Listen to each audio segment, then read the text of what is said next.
Hello दोस्तों, कैसे हैं आप सभी लोग? उम्मीद है स्वस्थ होंगे, मस्त होंगे, मज़े में होंगे और खुशहाल ज़िंदगी जी रहे होंगे। हँसते रहो सदा, मुस्कुराते रहो। मेरी तो आदत है हँसते रहने की और आपको हँसाने रहने की। हम लोग क्या कर रहे हैं? अभी पीवाईक्यू, ठीक है ना? तो प्रबंधकीय गुण, तो आपका है उसके टॉपिक के पीवाईक्यू चल रहे हैं। ये 3 लेक्चर मैं आपको दे चुका हूँ, ये आपका चौथा लेक्चर है। ये समझना हम लोग का सॉल्व करने का तरीका क्या है, ठीक है ना? यहाँ से आपको पता क्या चलता है कि भैया पेपर में कैसे क्वेश्चन आते हैं।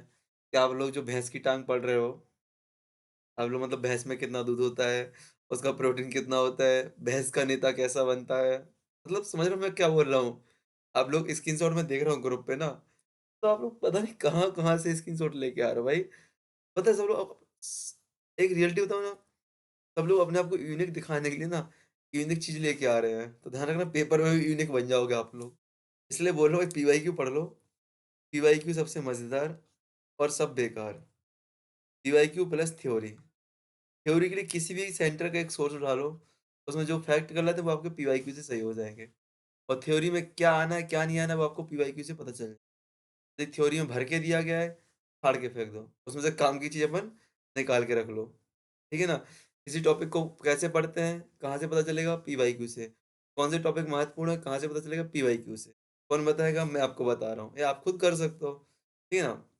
साथ ही साथ मैंने आपको यूनिट फर्स्ट की मैराथन दे दी है। तो अब आपकी ज़िम्मेदारी है उसको हाई लेवल पर रिक्वेस्ट क्या बोलते हैं? हाई लेवल पर उसको प्रेज़ेंट करना। हाई लेवल पे उसका रिस्पॉन्स देना। बहुत अच्छे से उसको जानकारी देना कि कैसा आपको लगा, क्या नहीं, फीडबैक बहुत अच्छे आने चाहिए। साथ ही साथ उसको जितना अधिक शेयर हो सके उतना अधिक शेयर करो। ठीक है ना? तभी मैं आपको स नेक्स्ट क्लासेस लेके आऊँगा उसकी, क्यों मेरी उसमें बहुत लंबी-चौड़ी मेहनत लगी है। लगभग 7 से 8 घंटे रिकॉर्ड किया उसको और 4 से 5 दिन, यदि टाइम दिया जाए 3 से 4 घंटे डेली 4 से 5 दिन उतने कंटेंट को छाँटने में और टाइप करने में लगा है। तो यूनिट 2 और 3 और 4 जो बची हैं अभी, उनकी यदि आपको चाहिए ना वैसे कंटेंट वन लाइनर, तो आपकी ज़िम्मेदारी क्या होती है कि आप क्या करो, जल्दी से उसको फैला दो।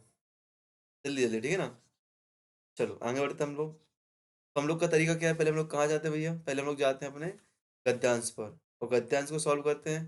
क्या तरीका है सॉल्व करने का? भैया हमको नहीं पढ़ने आता, हमको पढ़ना नहीं आता है। हम नहीं जानते पढ़ना क्या होता है, हम तो क्या करते हैं क्वेश्चन देखते हैं, अधिगम। पर आपसे एक रिक्वेस्ट है, अभी आप लोग सिर्फ प्रैक्टिस कर रहे हो, अभी आप एग्ज़ाम हॉल में नहीं बैठे हो, तो आपसे कहूँगा जैसे ही आप लेक्चर से फ्री होते हैं, जो आपके यहाँ पे दिए गए टॉपिक है ना, इनको पढ़ लो आप लोग। जो गद्यांश यहाँ पे दिए गए ना, इन गद्यांश को पढ़ो क्योंकि इन्हीं गद्यांशों से आपके सीधे क्वेश्चंस भी आ जाते हैं। कल मैंने आपको एक क्वेश्चन दिखाया भी था, उसी क्लास में उसी गद्यांश को पढ़ा था और बाद में क्वेश्चन भी वहाँ से आया था। ठीक है ना? इससे आपका माइंड खुलेगा, इस बात का विशेष ध्यान देना। मैं आपसे क्या कह रहा हूँ, गद्यांश आप पढ़ भी लेना बाद में। यदि मैं आपको यहाँ पे गद्यांश नहीं पढ़ा रहा हूँ, आपको सिर्फ क्वेश्चन सॉल्व करा रहा हूँ, ज़िम्मेदारी आपकी, आप गद्यांश पढ़ो बाद में बैठ के, ठीक है ना? उसको समझो और जानो। तो अधिगम को सीखने के लिए सबसे शक्तिशाली ज्ञानेंद्रिय कौन-सी होती है? देखते हुए हमें नहीं आता, इसमें लिखा होगा। दृश्यों से अधिक प्रभावी ढंग से संचार करने में मदद मिलती है। ठीक है ना? दृश्य विजुअल होते हैं। हम जिन 5 इंद्रियों से संसार का अनुभव करते हैं, उनमें से आँखें अधिगम की सबसे शक्तिशाली होती हैं। तो आँखें, ठीक है ना? अधिगम पहले क्वेश्चन में एक अधिगम से क्वेश्चन आया था। पहले जो लेक्चर था उसमें अधिगम से प्रश्न था आपका, याद है? पहले या दूसरे लेक्चर में? चलो, दूसरा क्वेश्चन आपका है, संचार कठिन क्यों हो जाता है? संचार कठिन इसलिए हो जाता है, देखो, यहाँ पे लिखा होगा, संचार संचार कई बार कठिन हो जाता है। क्यों हो जाता है? विभिन्न भाषाएँ बोलते हैं। क्या बोलते हैं हम लोग? बहुत सारी भाषाएँ बोलते हैं, इसलिए संचार कठिन हो जाता है। फिर आपका है दृश्य विजुअल, फिर से क्वेश्चन देखते हैं। दृश्य श्रव्य की सा दृश्य की दृश्य श्रव्य सहायक सामग्री, दृश्य और श्रव्य सहायक सामग्री कौन-सी हैं? दृश्य श्रव्य सहायक सामग्री कौन-सी हैं? जैसे उपरोक्त सभी, बट देखते हैं हम लोग क्या कि सहायक सामग्री ध्यान आकर्षित करने में रुचि करती हैं। कौन-कौन सी है आपकी, देखो, ये आपकी, ये आपकी है यहाँ पे, फ़ोटोग्राफ, स्लाइड, आलेख, तालिकाएँ, नाटक इत्यादि आपकी क्या है? सहायक सामग्रियाँ हैं। ये आपकी सहायक सामग्रियाँ हैं, ठीक है ना? उपरोक्त सभी हो जाएगा। दृश्य श्रव्य अध्यापन सहायक सामग्री का मुख्य उद्देश्य क्या होता है? तो इनका मुख्य उद्देश्य क्या होता है? मुख्य उद्देश्य क्या होता है? तो इसको देखो, मुख्य उद्देश्य क्या होता है? यहाँ पे लिखा होगा। इनका मुख्य उद्देश्य क्या होता है? ये सामग्री ध्यान आकर्षित करने, रुचि निर्मित करने, अधिगम स्थायित्व बढ़ाने के लिए होती हैं। ठीक है ना? यहाँ पे कुछ ऐसा दिया गया है, यहाँ पे उपरोक्त सभी दिया गया है, तो उपरोक्त सभी आपका आंसर हो जाएगा, तो तीनों चीज़ दिया गई ना? चलो, फिर दृश्य सिर्फ सामग्री चुनने से पहले हमें किन चीज़ों का ध्यान रखना चाहिए? तो किन चीज़ों का ध्यान रखना चाहिए? दर्शक या श्रोता वर्ग का। सामने देखो, यदि आप ना पढ़ो तब भी आप आंसर दे सकते हो, लेकिन यहाँ पे मैं कहूँगा जब आपको दिया गया आंसर सामने, तो बिना पढ़े आपको ज्ञान नहीं बनना है। आपको बिना पढ़े ज्ञानी आत्मा नहीं बनना है। ठीक है? तो दृश्य अध्यापक सामग्री उपयोग व्यक्ति को चयनात्मक होना है। दृश्य देखो यहाँ पे लिखा ना, ध्यान में रखना चाहिए। दर्शक और श्रोता वर्ग को ध्यान में रखना चाहिए। फिर आपका अध्यापन सामग्री को खालिस्तान के सहयोग से प्रयोग किया जाता है। भैया अध्यापन सामग्री को वार्ता या व्याख्यान के सहयोग से प्रयोग किया जाता है। वार्ता या व्याख्यान के सहयोग से प्रयोग किया जाता है। फिर से क्वेश्चन, विकासशील देशों से संचार का कौन सा रूप सशक्त है? तो अंतर व्यक्तिक नेटवर्क सबसे ऊपर लिखा था, देखो यहाँ लिखा ना, अंतर व्यक्तिक नेटवर्क के साथ पारंपरिक माध्यम आधुनिक शिक्षा के जरिए महत्वपूर्ण स्थान लेता है। कभी आंसर यहाँ पे नहीं आया, इसका आंसर यहाँ पे आएगा। देखो ये विकासशील समाजों में संचार का अंतर व्यक्तिक नेटवर्क शक्तिशाली है। ठीक है, अब आऊंगा नेक्स्ट क्वेश्चन पे। आमने सामने के संचार के जरिए किसका वाहन होता है? आमने सामने के संचार के जरिए किसका, देखो बार बार ये क्वेश्चन डायरेक्ट भी पूछा गया है। पहली क्लास में डायरेक्ट, आई थिंक ये क्वेश्चन पहली या सेकंड क्लास में सीधा पूछा गया क्वेश्चन। तो आमने सामने के संचार के जरिए किसका वाहन होना चाहिए? तो किसका वाहन होना चाहिए बताओ? आमने सामने के संचार के जरिए लिखा है, देखो, संदेशों का उल्लेखनीय परिणाम आमने सामने के संचार के जरिए होता है। तो किसका? संदेशों का। अब संदेश आप संख्या लिखी, समूह लिखी, संदेश परिणाम लिखी। अब क्या हो सकता है? देखो क्या हो सकता है, देखो संदेशों का उल्लेखनीय परिणाम, उल्लेखनीय परिणाम, ये सी आंसर। बराबर। चलो आते हैं नेक्स्ट क्वेश्चन पे। पारंपरिक जनसंचार माध्यम से किसकी आवश्यकता पड़ती है? पारंपरिक जनसंचार माध्यम में, पारंपरिक जनसंचार माध्यम में किसकी आवश्यकता पड़ती है? अभी लगे ना, अंतर व्यक्तिगत नेटवर्क के साथ पारंपरिक माध्यम में आधुनिक शिक्षा के जरिए महत्वपूर्ण स्थान। तो यहाँ पे ये आंसर तो नहीं होगा आपका। आंसर क्या होगा देखते हैं हम लोग, क्या है? पारंपरिक जनसंचार माध्यम को किसकी आवश्यकता पड़ती है? तो किसकी आवश्यकता पड़ती है देखते हैं।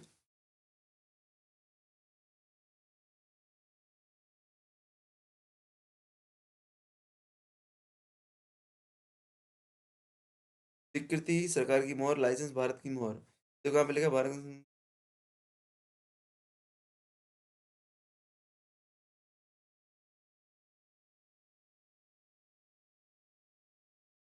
स्वीकृति की मोहर आपका आंसर हो जाएगा। ठीक है ना? खालिस्तान के जरिए पारस्परिक माध्यम महत्वपूर्ण है। खालिस्तान के जरिए पारस्परिक माध्यम, तो देखो यहाँ पे लिखा है ना, आधुनिक शिक्षा के जरिए महत्वपूर्ण स्थान। ठीक है ना? तो आधुनिक शिक्षा कहाँ पे दिया गया आपका? दोनों में दिया गया है। आधुनिक भाषा दिया गया, आधुनिक शिक्षा। तो जल्दबाजी मत करना, कतई गलत हो जाएगा आपका। ठीक है? क्वेश्चन नंबर 11वां, पारंपरिक माध्यमों में क्या शामिल है? तो उपरोक्त सभी, नृत्य, नाटक, कथा वाचन। कहाँ लिखा है भैया? तो ये लिखा है इनमें, ये सब शामिल है। ठीक है ना? क्वेश्चन नंबर 12वां, लोक माध्यम खालिस्तान के संचरण का मुख्य साधन है। लोक माध्यम सांस्कृतिक विरासत का, किसका? सांस्कृतिक विरासत के संचरण का मुख्य साधन है। तो देखो यहाँ पे एक चीज देखी होगी आपने कि हमें 12 क्वेश्चन सॉल्व करने में कितना टाइम लगा? 4 से 5 6 मिनट। यही स्पीड आपको चाहिए, क्योंकि गद्यांश के क्वेश्चन किसी गलत नहीं होंगे। एक क्वेश्चन सिर्फ आपको करेंगे टाइम मैनेजमेंट। टाइम मैनेजमेंट आपको टाइम बचाएंगे। आपको 180 मिनट में 200 प्रश्न सॉल्व करने हैं। ठीक है ना? ये आपका टाइम मैनेजमेंट करेंगे। अब आते हम लोग सिंपल क्वेश्चनों पर। ठीक है?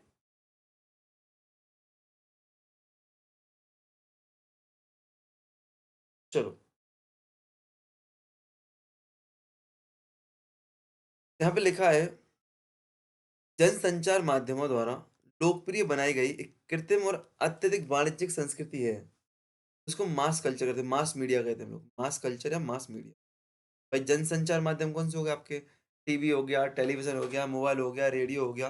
ये सारी चीजें क्या हो गई? जनसंचार माध्यम। तो आपको क्या यहाँ पे काम करना है? आपको जितने भी जनसंचार माध्यम है उनके एग्जाम्पल्स देखने हैं। कहाँ से देखने? तरीका क्या है अपना? या तो गूगल पे जाओ या आपके नोट्स में दिए गए होंगे। ठीक है? या तो गूगल पे जाओ या आपके नोट्स में दिए गए होंगे। ठीक है? चलो।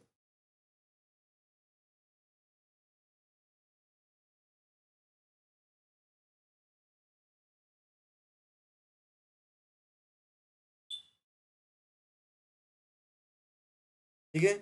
चलो दूसरा क्वेश्चन आता है हम लोग, criminal activities bye means of electronics network, criminal activity by means of electronic network के माध्यम से आपराधिक गतिविधियाँ हैं। इलेक्ट्रॉनिक्स नेटवर्क के माध्यम से आपराधिक गतिविधियाँ हैं, तो क्या है? साइबर गतिविधियाँ। सरल क्वेश्चन है, सामान्य क्वेश्चन, आपकी जो मीडिया आपकी लाइफ में चल रहा है, उसमें आपको ये क्वेश्चन बार-बार सुनने को मिल रहा होगा। इवन आज आजकल आप कॉल लगाते हो तो आपसे कहा जाता है, क्या कहा जाता है? कहा जाता है कि आपके द्वारा यदि आपको कोई कॉल आता है, वीडियो कॉल आता है, आपसे कहा जाता है कि आपके सगे-संबंधी या आपके साथ आपका बैंक अकाउंट लॉक कर दिया गया, आपके सगे से गिरफ्तार कर लिया गया, आपके किसी भाई-बंधु का एक्सीडेंट हो गया है, तो आपको डिजिटल अरेस्ट किया जाता है, आपसे पेमेंट करने के लिए कहा जाता है, कॉल करते ही बोलता है, तो क्या है? साइबर अटैक है। और उसके टाइप क्या होता है वो आपको अभी नहीं पढ़ना, आपको कंप्यूटर में पढ़ने होंगे। मौखिक संचार में सबसे अधिक महत्व, अब मौखिक संचार में सबसे अधिक महत्व किसका है? तो किसका है? आप क्या कहते हैं, या आप कैसे कहते हैं, या आप कब कहते हैं, आप कहाँ कहते हैं? तो आप कैसे कहते हैं का सबसे अच्छा महत्व हो, कैसे कहते हैं, कैसे? सुनो, मैंने कहा जैसे हमारी बुंदेलखंडी भाषा में या कोई एक सेंटेंस ले लो,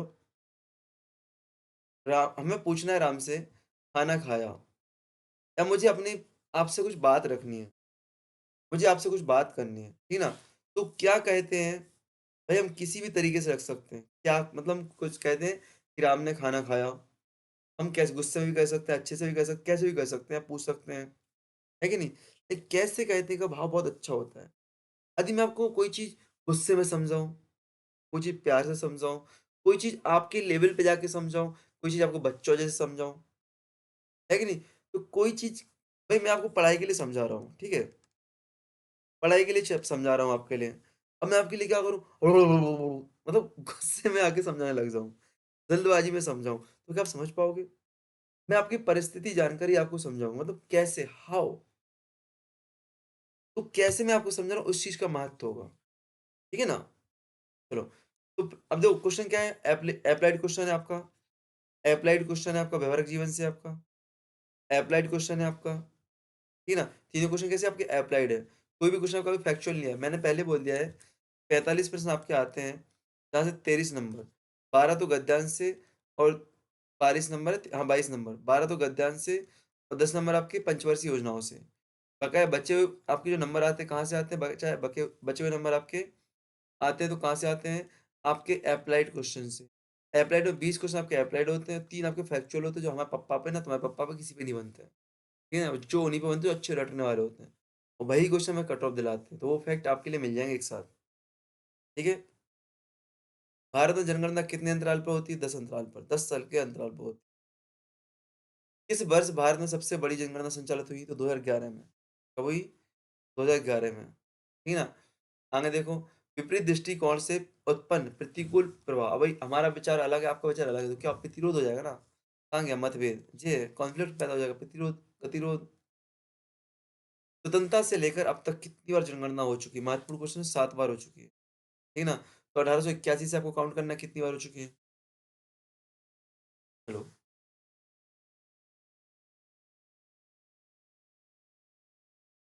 नहीं कुछ टाइम में कर रहा हूँ मैं कॉल।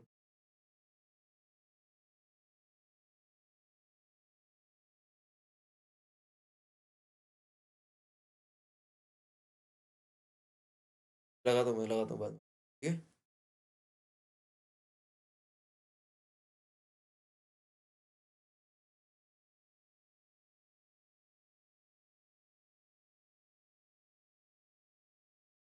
चलो हम लोग आगे बढ़ते हैं। सॉरी। यहाँ पे लिखा है 1991 से 2001 तक किस धर्म की जनसंख्या बढ़ी? किसकी बढ़ी? मुस्लिम धर्म की। मैंने आपसे पहले कहा है कि आपको जनसंख्या वाला एक टॉपिक पढ़ना है, जनसंख्या वाला एक टॉपिक पढ़ना है। ठीक है ना? आप यूट्यूब पे जाओगे, MP exam, population for MP exam, क्या डालोगे? पॉपुलेशन क्वेश्चन्स या पॉपुलेशन फॉर एमपी एग्ज़ाम्स। ठीक है ना? तो एमपी एग्ज़ाम में जिस प्रकार की पॉपुलेशन आपसे पूछी जाती है, यदि किसी ने पढ़ाई होगी, तो आपके सामने आ जाएगी, चाहे पीएससी की हो या किसी एग्ज़ाम की, बस जनसंख्या होनी चाहिए, तो आप पे सारे क्वेश्चन बन जाएँगे। ठीक है ना? 1 से डेढ़ घंटे का लेक्चर आपको मिल जाएगा। प्रबंधन कौशल संबंधित है, किससे संबंधित है? तकनीकी कौशल से, मानवीय कौशल से, अवधारणात्मक कौशल, उपरोक्त सभी से। प्रबंधन कौशल सभी से है, ठीक है ना? तो मैनेजमेंट क्या होता है? इसके तत्व क्या होते हैं, घटक क्या होते हैं, इसको पढ़ना है आपको। इनमें से क्या नीति आयोग का कार्य है? तो योजना आयोग, नीति आयोग पंचवर्षीय योजना है। ठीक है ना? बार-बार बोल चुका हूँ। योजना आयोग जो आपका होता है, योजना आयोग आपका टॉप टू डाउन काम करता था, टॉप टू बॉटम। आपका जो नीति आयोग आया है 2015 में, आपका बॉटम टू टॉप काम करता है। क्या करता है? बॉटम से टॉप काम करता है। मतलब नीचे यहाँ पे कार्रवाई की जाती है, बनाई जाती हैं नीतियाँ, ऊपर उसकी कार लागू की जाती हैं। तो यहाँ पे क्या, ऊपर कार्रवाइयाँ बनाई जाती हैं, नीचे लागू की जाती हैं। ठीक है ना? योजना वगैरह। तो योजना की समीक्षा करता है, संसाधनों के संतुलित और प्रभावी उपयोग के लिए योजना बनाता है, देश के विभिन्न संसाधनों का आकलन। एप्लाइड क्वेश्चन एक सरल सा क्वेश्चन है, वो भी बता सकता है। इसका आंसर आपका कभी गलत नहीं होगा। ठीक है? राष्ट्रीय विकास परिषद का गठन कब किया गया था? कब किया गया था? 6 अगस्त 1952। 6 अगस्त 1952।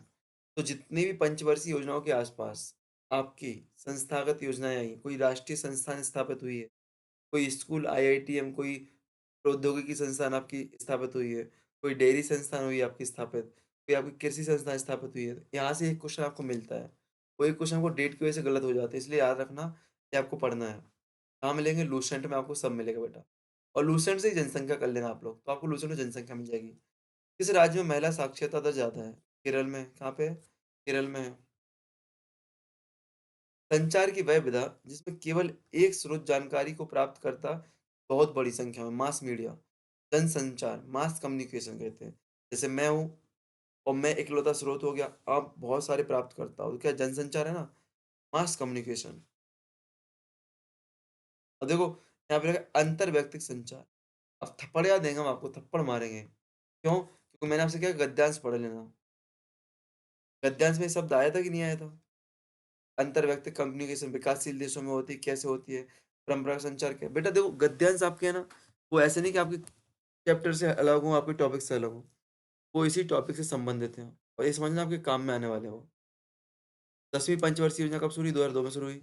पंचवर्षीय योजनाओं को याद करने का तरीका मैंने आपको क्या बताया है? इसलिए बता चुका हूँ, याद करने का तरीका बता रहा हूँ, डेट याद करने का। आप क्या करोगे? एक पेज लोगे, इस पे पंचवर्षीय योजना लिखोगे, प्लस 5 करते जाओगे। अब जहाँ पे क्या हो गया आपका अवकाश काल हो गया। जहाँ पे आपका 1 वर्षीय योजना आ गई, जहाँ पे योजना को ब्रेक दिया गया है, वो आप हाइलाइट कर लोगे, भैया इस साल में ऐसा-ऐसा हुआ। तो इन 3 को याद कर लोगे आप बस। उन 3 को याद कर लोगे, बाकी आपके 5-5 साल ऐड करके आप याद करते जाओ। समूह में तनाव से मुकाबला के लिए नेता और नेतृत्वकर्ता के पास खाली स्थान होना चाहिए। स्वस्थ पर्यावरण, स्वस्थ शरीर, स्वस्थ संबंध और एप्लाइड क्वेश्चन भाई एप्लाइड। नेतृत्वकर्ता, जो आपका नेता होता है, जो आपका नेतृत्व करता है, उसके गुण क्या है? वहाँ से क्वेश्चन लिया गया है, बहुत एप्लाइड क्वेश्चन है। आपको बता दूँ, जो नेतृत्वकर्ता के गुण होते हैं, जो प्रबंधक के गुण होते हैं, ये एप्लाइड क्वेश्चन होते हैं। मतलब कि ये रियल लाइफ आधारित होते हैं। आपको इसका आंसर अपने मन से लगा सकते हैं बहुत अच्छे से। व्यक्ति पर समाज के नियंत्रण का नाम क्या होता है? क्या होता है? सामाजिक नियंत्रण। सीधा सी सोशल कंट्रोल भाई। रीति क्या होती है? जो बहुत टाइम से फॉलो की जा रही होती है। जैसे मैं फॉलो कर रहा हूँ, मेरे पिताजी फॉलो कर रहे हैं, मेरे दादाजी फॉलो कर रहे हैं। वो होती है रीति। किशोरों के लिए परिवार से अधिक प्रभावित करता है मित्र समूह। ठीक है ना? मित्र समूह प्रभावित करता है। तो व्यावसायिक समूह क्या होता है? मित्र समूह क्या होता है? बहिर्वाह समूह क्या होता है? धार्मिक समूह क्या होता है? औपचारिक समूह क्या होता है? अनौपचारिक समूह क्या होता है? प्राथमिक, द्वितीयक, तृतीयक समूह कौन-कौन से होते हैं? याद कर लेना। ठीक है? मौखिक संचार का आदान-प्रदान होता है। किससे होता है भैया? शब्दों से होता है, शब्दों से होता है। शब्दों से होता है।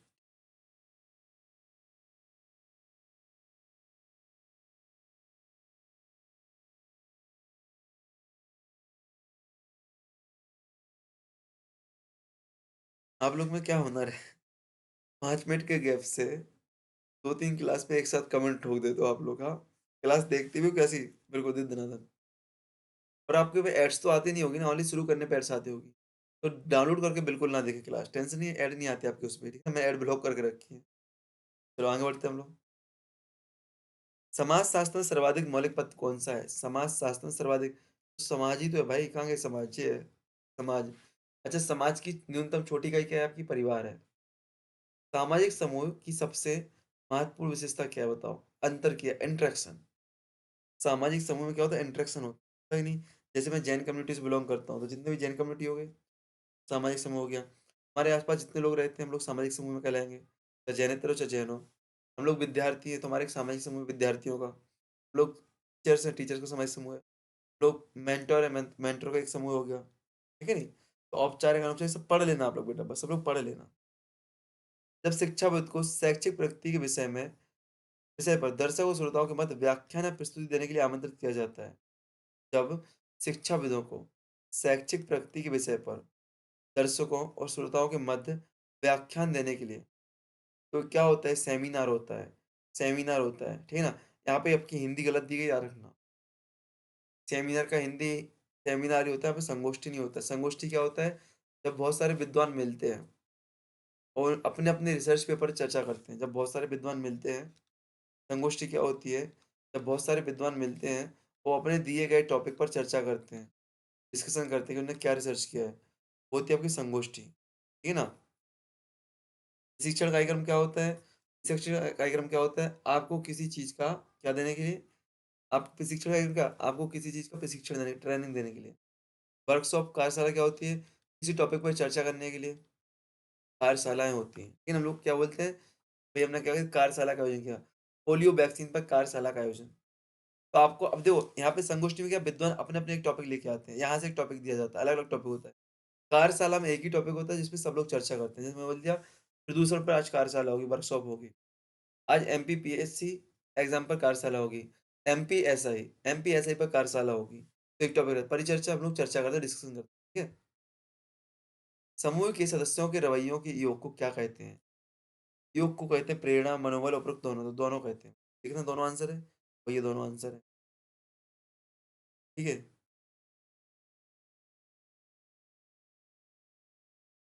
अधिकार या अधिकारयुक्त नेतृत्वकर्ता का दूसरा नाम क्या होता है? जिस पे अधिकार है, अधिकारयुक्त काम करता है, वो होता है डिक्टेटरशिप वाला। कहाँ गया भैया? तानाशाह। क्या होता है? तानाशाह।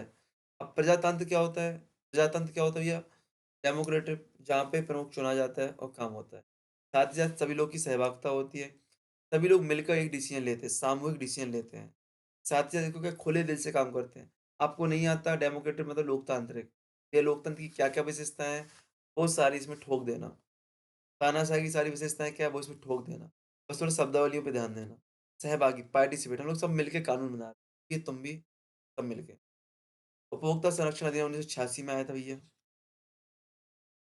ये सारी चीज़ें लूसेंट में दी गई, बार-बार लूसेंट का नाम ले रहा हूँ, लूसेंट में सारी चीज़ें दी गई हैं। नई लूसेंट आपके पास है, बहुत अच्छे से आपको पढ़ने में मज़ा आएगा। शरीर की भाषा को कहते हैं, क्या कहते हैं? शारीरिक संचार कहते हैं। क्या कहते हैं? शारीरिक संचार कहते हैं। मार्ग या चैनल का गलत चयन है, संचार की एक समस्या। मार्ग या चैनल का गलत चयन क्या है? संचार की एक समस्या। भाई अब बात करना है, आप लोग गलत तरीके से, गलत रास्ते से बात कर रहे हो, मतलब गलत मार्ग से बात कर रहे हो, है कि नहीं? मुझे बात आपसे मिलके करना चाहिए, मैं किसी और मार्ग से बात कर रहा हूँ आपसे। दृश्य संचार में क्या होता है? शरीर की भाषा शामिल होती है, चेहरे के हाव-भाव शामिल होते हैं और हाव-भाव, एक ही चीज़ लिख दी मैंने। उपरोक्त सभी आपका आंसर हो जाएगा।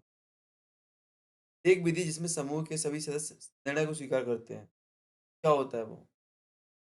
नियम। आपके पास नियम बना दिए जाते हैं कि इस नियम के अनुसार, इस विधि के अनुसार आप क्या करोगे, कानून बनाओगे। तो उस विधि के अनुसार यदि कानून बनाया गया तो सभी लोग स्वीकार करेंगे कि नहीं? करेंगे बाकायदा। विधि का शासन, पॉलिटी में पढ़ते हो ना, विधि का शासन।